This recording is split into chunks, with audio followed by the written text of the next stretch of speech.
Turning now to the Hebrew vowel system and how it is represented in writing, you will have noticed that the alphabet we learned in section 1 had no vowel letters. That is because the original Hebrew text of the Old Testament was what we call a consonantal text, meaning it was written only in consonants. Now, to an English speaker who's used to a language that has vowel letters, that may seem strange, but many languages of the ancient world, and in fact many languages today, are written without vowel letters.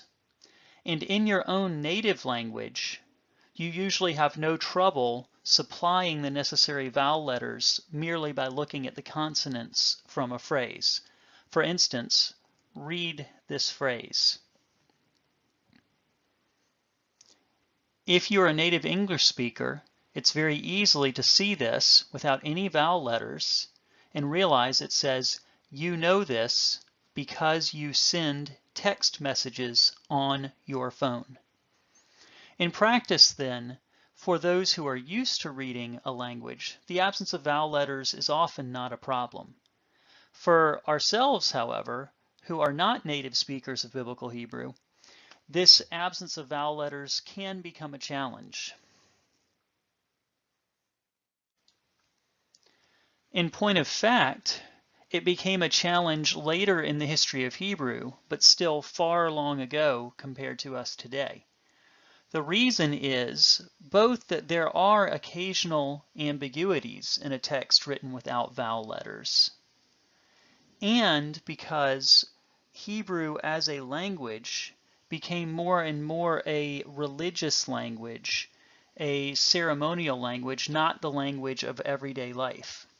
What happened is under the Assyrian Empire, which dominated the ancient Near East for quite a long period, the language we call Aramaic became in the end the lingua franca, the language that was used every day for communication. What that meant is as time went by, Hebrew got less and less use except in the religious community. For that reason, it eventually was deemed necessary to add a representation of the vowels to the text because the people reading it were not as naturally fluent in the language as they once were. Now, by the time this was done, we are talking about being in the late first millennium AD. At that point, the scribes that copied and transmitted the text were very, very reluctant to change the text that they had received in any way at all. For that reason, they did not want to add some sort of letter in the line of the Hebrew text because it would look like they were changing the Word of God which has been handed down to them. Instead, then, the people who were the copyists doing their work, and we call these people the Masoretes, we will come back and talk about them more later, developed a system of what we call diacritics. These were marks above and below the consonants which would signal the reader what vowels ought to be said along with those consonants. When you read your Hebrew Bible today, the system of dots and dashes and other symbols that tell you what vowels to make is the system from this group called the Masoretes. These are the vowels, then, that are indicated by the Masoretic pronunciation system. You will note that there are three classes of vowels, three types of vowels, the A class, the I class, and the U class. Now, as an English speaker, you are quite used to hearing that there are 5 vowels, A, E, I, O, and U. In point of fact, usually linguists prefer the grouping of 3 vowel classes. The E vowel is subsumed in the I vowel class, and the O vowel is subsumed as part of the U vowel class, the U vowel class. In each vowel class, you have both short and long vowels. A short vowel is a quick pronunciation, like the A in sat. A long vowel is a more held out and elongated pronunciation of the vowel, like the A in father. For the Hebrew vowel system, typically the vowels are taught by being represented with the letter bait. So as you see the first row of the vowel chart, the patak, as the vowel is called, is written by placing a short line underneath the bait. That patak represents a short A sound, the A, as in sat. So when said with the bait, it would be ba. The comets is the long A sound. It is represented by a bait. Again, the bait is just put there as a letter. Any other letter can be placed in with it. And then a small T-type shape underneath. That represents a long A sound following the consonant, not ba, but ba. You will notice from how I'm describing these that Hebrew vowels are pronounced, with only one exception, which we won't cover until chapter 5, after the consonant on which they are placed. So just as this was ba or ba, if we were to use a gimel instead, it would be ga. Or with a lamed, it would be la. So any Hebrew vowel can be placed after any consonant, and it is pronounced in following. When you have a final kaf or a final noon, just for space considerations, the vowel will be written to the left of the letter, because otherwise it would have to go very, very far below the line, since those two letters are already elongated. So this would be ka, this would be na. As we go through in Hebrew, you will get used to very quickly seeing the consonant and then following that consonant by pronouncing the vowel that is indicated by the Masoretic system. The second vowel class, the I-class vowels, has three options. You can have a short E sound, what is called the segol, which is represented by writing 3 dots in an upside down triangle underneath the letter. The segol is a short E sound, the E as in English bet. Secondly, you can have a tsere. A tsere is written as 2 dots underneath the letter. This is a long E sound, the E as in they.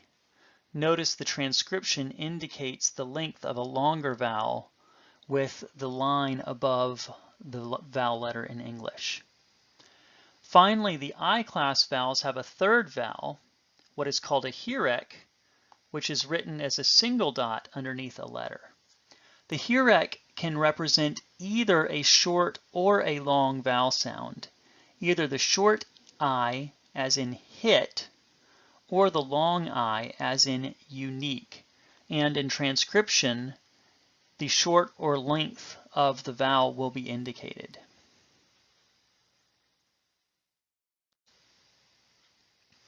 Finally, the third Hebrew vowel class is the U-class vowels. There are again 3 options in this class. First is the Kametz Hatuf. The Kametz Hatuf is represented by writing a small T shape underneath the letter. One will note that though this Kametz Hatuf is a short O sound, the O as in pot, graphically you cannot distinguish it from the comets. These two letters will look identical, and we will wait until later in the course to discuss how to tell the two apart. The second vowel sound in the U class is a kibbutz. A kibbutz is formed by 3 dots in a diagonally descending row underneath the letter. It represents an U sound, either the short U as in put, or the long U as in rule. And note again that when transcribing a kibbutz, one will indicate the short by simply writing a U, or the long by writing a U with the horizontal dash over the letter.